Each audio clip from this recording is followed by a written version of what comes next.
teacher at a Unity Church in Dallas. So, and I'm going to guess that struggles are pretty much the same as struggles. So today's talk is part of a monthly series from the home office that I'll affectionately refer to as the mothership from now on. And this month's topic is peace and prosperity for all. And today's talk is how to reverse financial adversity. And Reverend Petra Wilds, also from Dallas, submitted the outline for this. And she has an interesting story that I'll tell you about in a minute. But talking about how to reverse financial adversity sounds like something you could go to your accountant for, right? But pretty much, as we know, everything has a spiritual basis. And that's what we're going to talk about. They have a value. Part of the richness of our teaching is that we truly value the principle of abundance in our lives. And we can and should express prosperity as a means to provide resources to empower our personal and collective vision. So individually, we should be able to manifest this, but also as a spiritual community, we should manifest this. And the science of mind point of view is we can reverse financial adversity through the process of changing our thinking in stewardship, and stewardship includes tithing. Within this teaching, we know that if you aren't experiencing the conditions you'd like to experience in your life, change your thinking, change your beliefs about what you're experiencing, change your thinking about that condition. Living in fear of any condition produces more of that condition. So the obvious question is, how do I learn to change my thinking? Well, you come here. You meet with people like us. Like-minded people really can become powerful in your lives. In the science of mind, our founder, Dr. Holmes, tells us when a problem confronts you, take it into the silence of your consciousness. Instead of thinking of the problem, think of the answer. God's Spirit doesn't want you to experience problems. Therefore, the divine mind is the answer to every human problem. Principles, which is spirit, never have problems. Problems are solved by bringing the problem under the control of principles. The problem is dissolved as the principles flow through it to the correct answer. And not just the correct answer, the correct state of being. That is who we are. We know spirit is unlimited. It's the source of all creation. Spirit is the very principle of unlimited supply. We can never be cut off from this infinite supply. It's an infinite source. But our reality is that through our own confusion, our own false beliefs, things we've got drilled into us by life, we can stop the infinite flow of supply in our lives.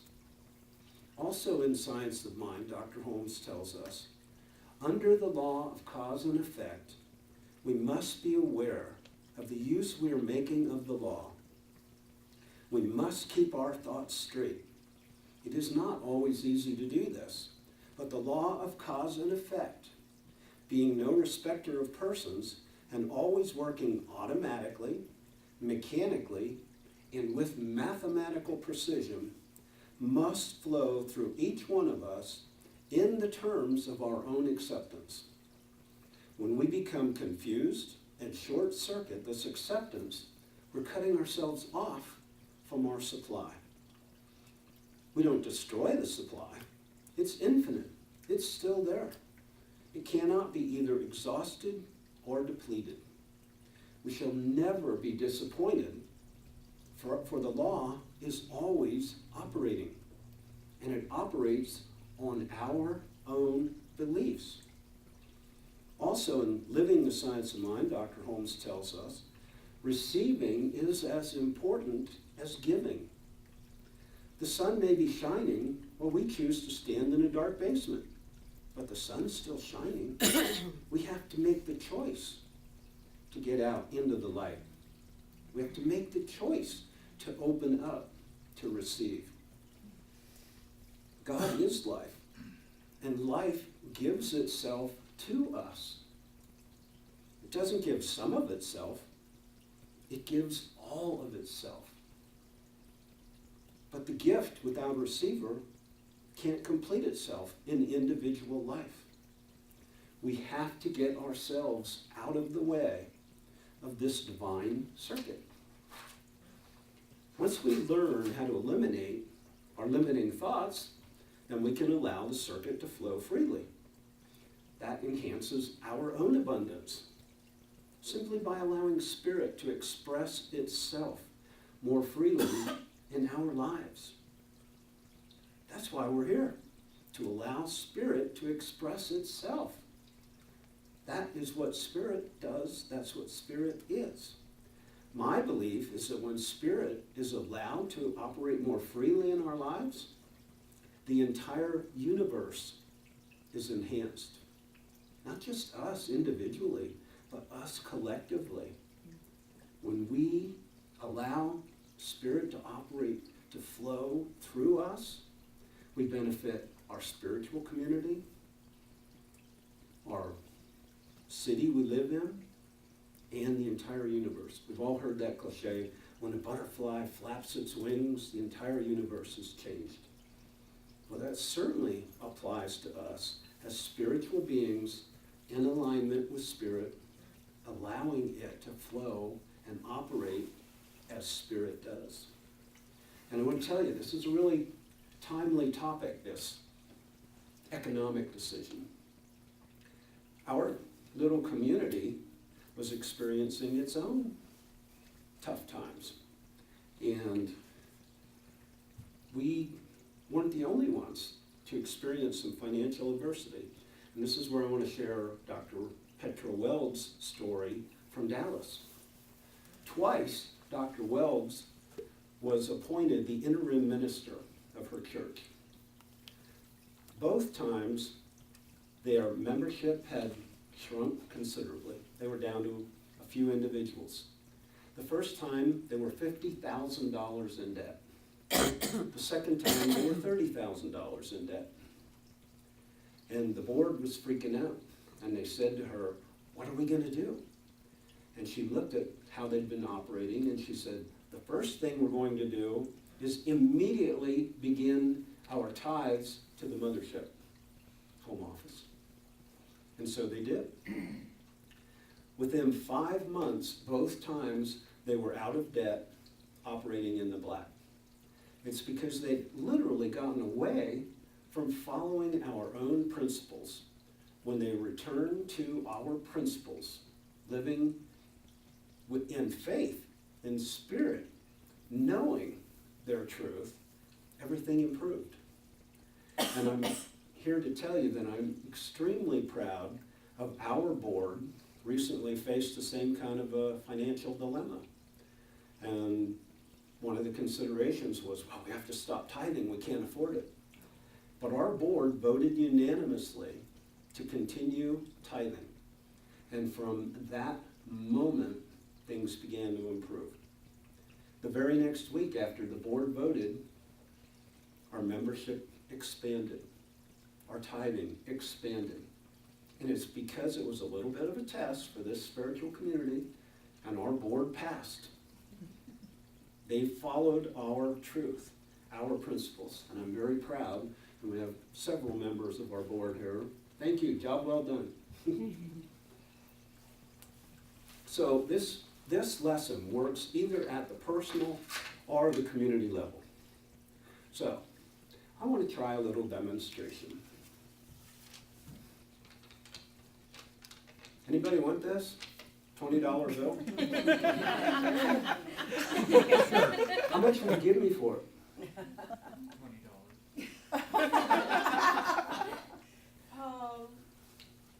IPC wouldn't let me give you the trailer. I'll give you the trailer. I'll get back to you. Anybody else? Would you give me $10, $10 for a 20? Yeah. Sure. Yeah, you would. Okay. Would anyone give me 15 for a 20? Sure. Okay.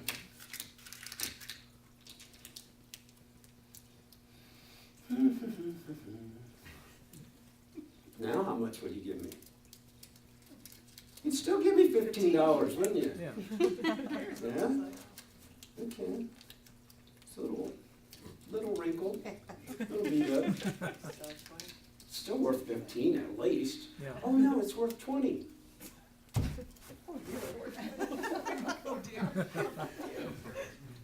Now how much would you give me? Everybody still wants a 20, right? Yeah. It's still worth $20. Okay? Life is kind of tough sometimes. We age, we wrinkle, we get beat up, but we're still worth the same amount of money. We still have value. We don't lose our value just because life roughs us up a little bit, and yet sometimes we think we do.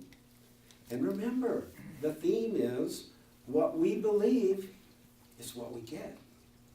I'm going to actually show a little video to make my point.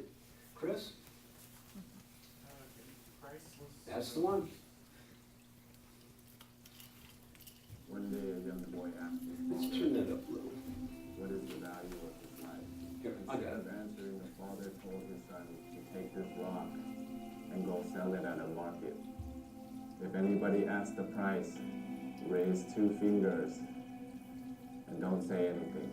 The boy then went to the market, and a woman asked, how much is this rock? I want to put it in my garden. The boy didn't say anything and raised up 2 fingers. And the woman said, $2? I'll take it. And the boy went home and told his father, the woman wants to buy this rock for $2. The father then said, son, I want you to take this rock to a museum. If anybody wants to buy it, don't say a word and just put up 2 fingers. The boy then went to the museum, and a man wanted to buy the rock. The boy didn't say a word and just put up 2 fingers. And the man said, $200, I'll take it. The boy was shocked and went running home and told his father, a man wants to buy this rock for $200. His father then said, son, the last place I want you to take this rock is to a precious stone store. Show it to the owner and don't say a word. And if he asks the price, just put up 2 fingers. The son then went to a precious stone store. He showed the rock to the owner.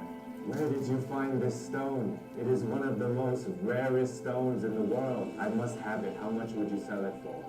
The boy put up 2 fingers, and the man said, I'll take it for $200,000. The boy, not knowing what to say, ran home to his father. Father, there's a man that wants to buy this stone for $200,000. His father then said, son, do you know the value of your life now? You see, it doesn't matter where you come from, where you're born, the color of your skin, or how much money you were born into. It matters where you decide to place yourself, the people you surround yourself with, and how you choose to carry yourself. You may have lived your whole life thinking that you were a $2 stone. You may have lived your whole life surrounded by people that saw your worth for only $2. But everybody has a diamond inside them.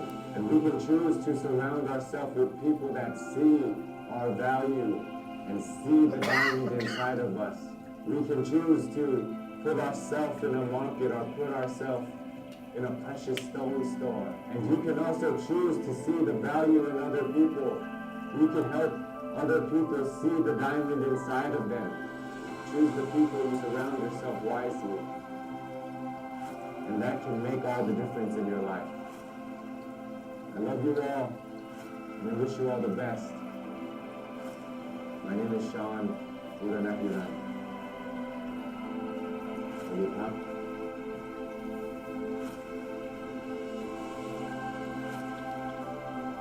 You can be surrounded by people that only see the value of $2, or you can choose to be around people that see the value at $200,000. And some people will see you as priceless.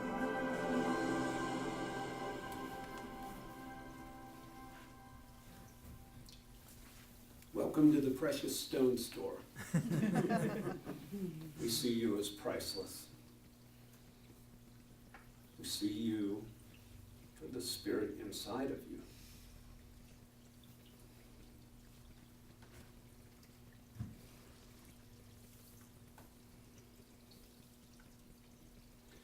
Following the science of mind principles, we know the universal law gives us more of what we believe. The whole point of that video is, what do you believe about yourself? Are you a $2 rock? Are you the diamond inside? Spirit knows the truth. You are the diamond inside, if not something even more precious. What's your belief about abundance in the universe? Do you believe there's less God's Spirit wherever you are?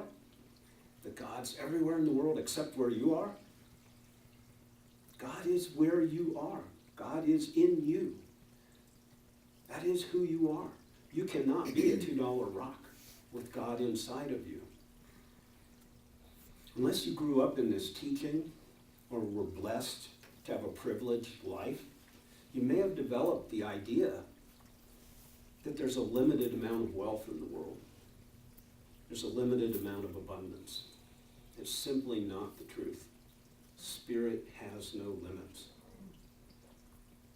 All wealth, all abundance, all joy, all happiness, all health is Spirit expressing itself through you, as you, each one of us.